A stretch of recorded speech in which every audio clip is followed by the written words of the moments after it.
What is up, world? What is up, world? You are in tune to the Know It All podcast. And of course, it's just Mods Moments, man. I wanted to get on and rap with you brothers for a taste and, kind of talk Cowboys. I haven't really had the opportunity to expand and expound, but definitely we're going to get into it a little bit and then talk some free agency if you guys want to rap for a minute. Not going to be here that long, probably 30, 40 minutes, and we're definitely going to get in and get some information. But of course, man, if you love what you're hearing, man, you like the content, make sure that you like and subscribe to us on Facebook. Or we're also on YouTube and Twitch so that when we go live, you'll definitely get those messages and know that we are here. At this point, you guys, hold on. I really appreciate you guys for uh, on the sound real quick. Being patient on the sound. Um, Definitely when it comes down to it, you guys, man, I've had a chance to really just talk and really, throw some things around, man, and definitely want to hear from you guys in the chat. And we've had some time to just throw some things around and really talk. And I want to have an educated discussion with you guys tonight, man. Just educated, just fireside chat. Nothing real special.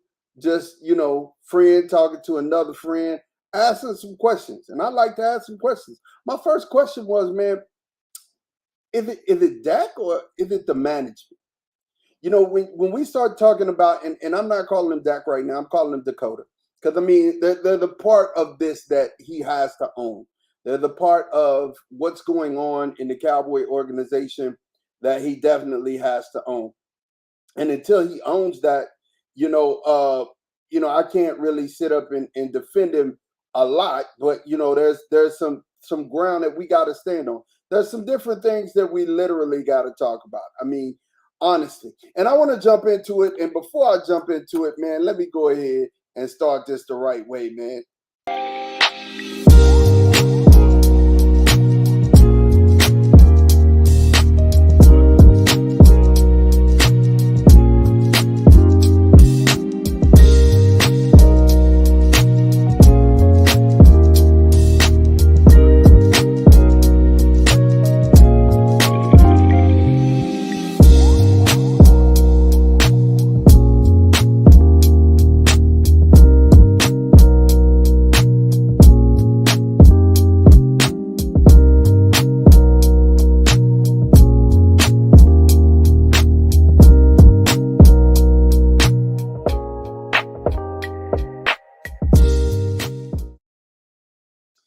And again, man, you've reached the Know It All podcast, and it's just me with Mods Moments, man. And I'm not gonna be before you long, but like I said, there's some things we needed to talk about, man. I have really just said, like I said, I sat back on Dakota and I've watched, man, and I said, you know what? Let's really look at what Dakota has done. And I mean, when we think about Dakota Rain Prescott, the Cowboys quarterback, he got a star on the side of his helmet, and that means a lot, right? That means a lot. But I started thinking and I said, you know what? I want to do some stat digging. I want to do some stat digging. And I did some stat digging for Dak, man. His QBR, remember this, his QBR is 97.8. He's number 6 over the last 5 years of quarterbacks who's played 60 games, right? 166 touchdowns, 65 interceptions, and he's 2-4 in the playoffs. Okay, so I'm gonna say that again for everybody who didn't catch those stats. He is 97.8 QBR, which is number 6 over the last 5 years, with games that quarterbacks who played over 60 games, 166 TDs, 65 interceptions. He's 2-4 in the playoffs. That is Dakota Rain Prescott. Okay, so let's play this game. I want to just play a game with you guys, man. And hold on. He said if Kellen Moore goes to the Chargers and blows up Herbert, then what? It's all Dakota. He had a good few years, cashed and overpaid. Now we'll see he's 15 at best, not a force multiplier. Okay, I like that. The reason why I like that is because we're gonna play a little game, and I want you to play this game along with me, okay? This quarterback right here, I'm gonna go ahead and stop my cam. This quarterback right here, this one. These are his numbers. He's 1-5 in the playoffs, 90.9 QBR, and this was through 6 years. This was through 6 years. 1-5 in the playoffs, 90.9 QBR, 76 interceptions, and 153 TDs. That's that quarterback. What quarterback are we talking about? Matt Ryan. Did Matt Ryan get the type of hustle and bustle and fuss that Dak Prescott is getting? I don't think so. I don't think Matt Ryan is getting that type of hate or that type of dislike that, Dakota Prescott is getting. Let's go again. Let's do another one because I like this. I like this. This quarterback here, this quarterback here has thrown 138 TDs, 60 interceptions. He has a 92 QBR, and he's 4-4 in the playoffs, right? So this is through 5 years, definitely through 5 years. This is who this quarterback is. I mean, we definitely don't give this quarterback the same type of hate that we give Dakota Prescott. That quarterback is Josh Allen. Okay. And I just want to one-up it again, man. And just, I want to one-up it. I'm going to take it up a little higher. This quarterback, in his first 5 years, 2-3 in the playoffs, first 6 years in the league, 2-3 in the playoffs, 110 interceptions, 173 TDs. This is his first 6 years. So, I mean, we've already said Dakota stats. Dakota was 97.8 point QBR, number 6 over the last 5 years, 166 TDs, 65 interceptions. This man had 110 interceptions. He went on to win the Super Bowl year 9, and we call him one of the greats. Who am I talking about? We're talking about none other than Peyton Manning. Okay. So when I start to talk about this and we start just comparing stats and just from a statistical point of view, Dak is lining up with a lot of the other people, but he's getting a lot of the hate that I think is really unnecessary. And then I went back and I looked, and the only targets that he's had in his 6 years, the only targets that he's had that went over 1,000 yards, is Amari Cooper and CeeDee Lamb. Amari Cooper and CeeDee Lamb. And literally, for the last couple of years, he had Dalton Schultz. But Dalton is not like, a world breaker. He's definitely not a world breaker. He said, been a Super Bowl, win an MVP. Okay, he's going to do that. How Matt Ryan got one playoff win, and he's been to a Super Bowl. In 5 years, in his first 5 years, 6 years actually, he didn't win a Super Bowl until I think it was 17 or 18, one of those two. But in his first 5 years, because he came in the league in 2008, that was his record. You can look it up. You can definitely look it up. I'm just giving you facts, not trying to overstep. I'm just giving you facts. And in this last playoff race that we checked out, Jalen Hurts was 15 of 25 for 121 yards against San Francisco. Big difference is that his rushing attack had 4 TDs. Running backs had 3 TDs. He had 1. Dakota had 206 yards passing, 1 TD with 2 picks. Dakota had 1 receiver this year, 1 that was over 1,000 yards. The next closest was Dalton Schultz at 557. Noah Brown at 555, Michael Gallup at 424. Again, Dakota's not elite. I'm not saying that he is one of your elite quarterbacks. He hasn't proved that yet. He hasn't proved that at all. But he's really good. For you to be a quarterback who's throwing, and this year he threw for 2,800, almost 3,000 yards in 13 games with 15 interceptions, but he only had 1 real receiver, and he had 25 touchdowns. He's really good. He's just not elite yet. Now, my question is if you've done all of that without an elite receiver. Put something around him. Let's see what he could do. I think at this point, when we start to think about how things are shaking out for Dakota Prescott, we need to give him some type of talent around him. When anytime you can say, okay, well, you have the running game. Okay, yeah, we rushed for 1,800 yards. The Cowboys rushed for 1,800 yards this year, right? And they've been very consistent with the running game. But if you make any NFL team one dimensional, they're gonna lose a lot of games, right? So you are unable to make this man one dimensional when he didn't have a legit two wide receiver. He didn't have it at all. You cut Amari Cooper because you said he wasn't a locker room guy and he got in front of the camera and said some things that you didn't like, so you cut him. But you didn't have a contingency plan together. And then you added James Washington, who automatically got hurt. Then you added T.Y. Hilton, who came on and became a second option for Dakota, but it was late in the year. I mean, had he did it earlier, maybe it would be in a difference. But at this point, can we really blame Dakota? Can we really blame Dakota at all, right? He said Hurts opened up the rush game for his team.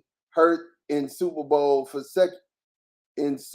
second year as the full time as a starter product. Okay, I could get that, but this feeds into what I'm saying, because if you think about it, there Nick Sirianni has nothing to do with it. The GM for the Eagles, and I forget his name. I should have committed his name to memory, but I forget his name. He's fearful of losing his job. So what is he doing? He's out here going to go get talent. Hey, I'm going to get A.J. Brown to help us out. We only got one receiver. He had Devontae Smith. He had him, Jalen Reagor. They traded him off. They got some talent, and they put, Mr. Rossman. And they put talent around Jalen Hurts. And when you put talent around Jalen Hurts, then you can really see what he can do, right? They put talent around Howie Rossman. You're right. When you put talent around him, now you can see what he can do.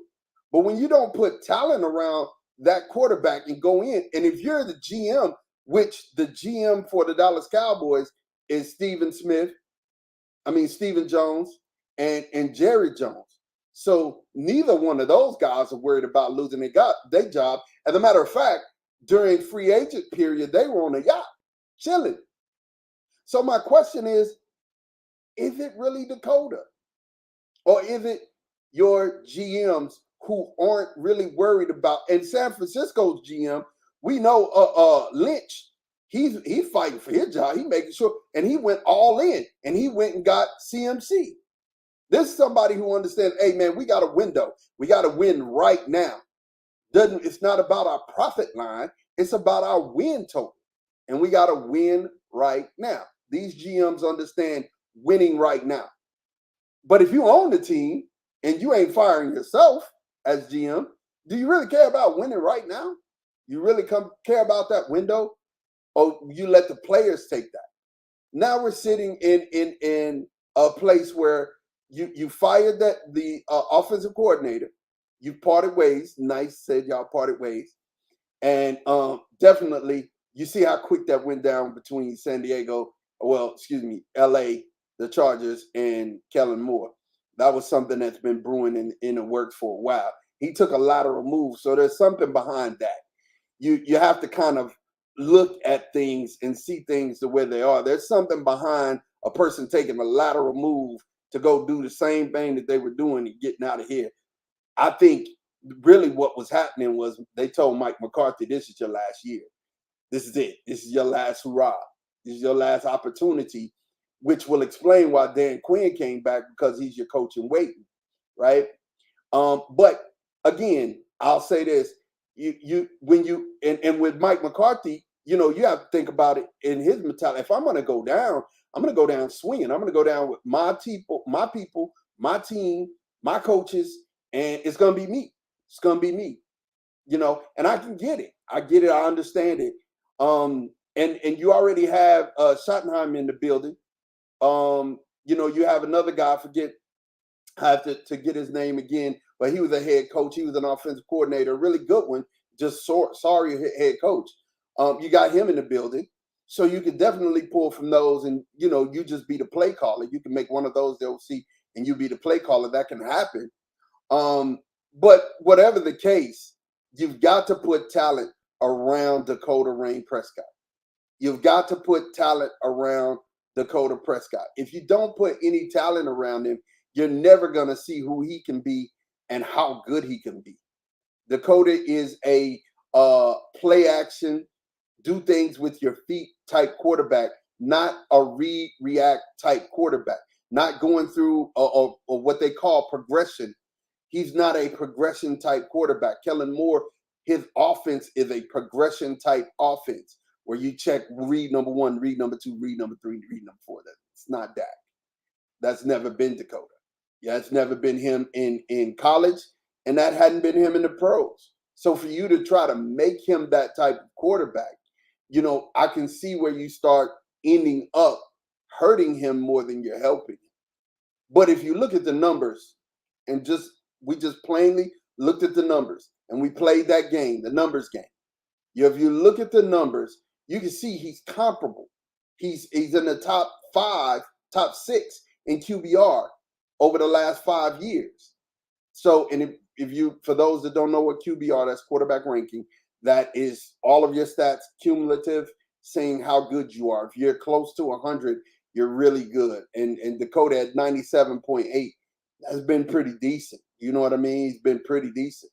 Mahomes is, and those guys are over 100, and they've done it, and you see what that's translating in for their team. But my point is, period, point blank, if you want to see who Dakota really is, you're going to have to he's not a quarterback that in a progression style offense, you don't throw to an open receiver. You're throwing a receiver open, not that style. You need to throw. He needs to not just throw to an open receiver, not just throw through a receiver. Because in a read and react offense, if you understand, in a progression offense, the windows are very small, and you have to hit those windows in order to keep from getting interceptions. But if you got wide receivers who can't hold on to the ball, if you know this stat, you know what I'm about to say. The stat is that he had 5 this year. 6.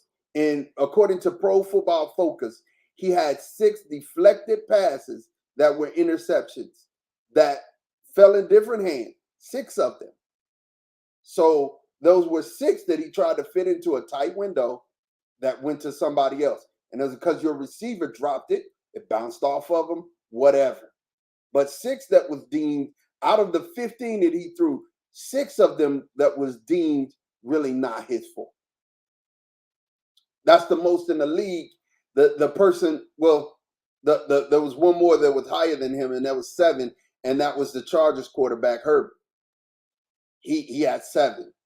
And, when you look at this, that just tells you, hey, man, you need people who can run the route and get open. You need people who can run a route and get open. You have to have that. And you have to give Dak that type of support. Now, last thing I'm going to say on Mauds Moments is this. If I'm the Cowboys, I go ahead, I cut Zeke, and you can't cut him before June, or he's going to hit your cap for $17 million. If I'm the Cowboys, I cut Zeke after June. That's a $5 million cut on my cap. That hits my cap for $5 million. That's enough money for me to go back and kind of renegotiate Diggs' contract real quick. And then turn back around, renegotiate that, move money, because it's a switch that they flip. It's not, they don't have to kind of go back to the table with Dak. No, they just flip a switch. They'll move money around. He still gets the same money, but they'll move it, and it becomes, instead of like, his salary, it becomes like a signing bonus, or he'll get it some type of way, but it's still going to be money that he's going to get and receive, but it's going to make our cap, give us the cap room that we need to sign the people that we need to sign and to get free agents. So in my mind, you fix this all by getting a complimentary piece, a complimentary receiver, and somebody like D Hop. You trade to get D Hop. You trade to get Brandon Cooks. Get an established wide receiver in, and then if in the first round if you're not able to get Bijan Robinson, which I think Bijan Robinson is your go-to pick. If you're not able to get Bijan Robinson, what you do is you go get wide receiver from Tennessee, uh, Jalen Hyatt. You get Jalen Hyatt first round, come back second round, and see if you can get Gibbs. If you can get Gibbs from Alabama, now you've addressed your wide receiver, you've addressed your running back. Make sure you sign Steele back. Make sure you sign McGovern back. You keep the same line together. You renegotiate Tyron's contract. You kind of move money around so that Tyron can still get paid. But again, you can address the salary cap issues. And then in a later rounds, you go ahead and you get another cornerback, and that'll help your team, a cornerback and a defensive tackle. But you've got to address the offensive schemes and the offensive needs. If you don't do that for Dakota, you're dooming the Cowboys to fail. This is Maud with Maud's Moments, man. I appreciate you guys for rocking with me. I'm out of here. Peace.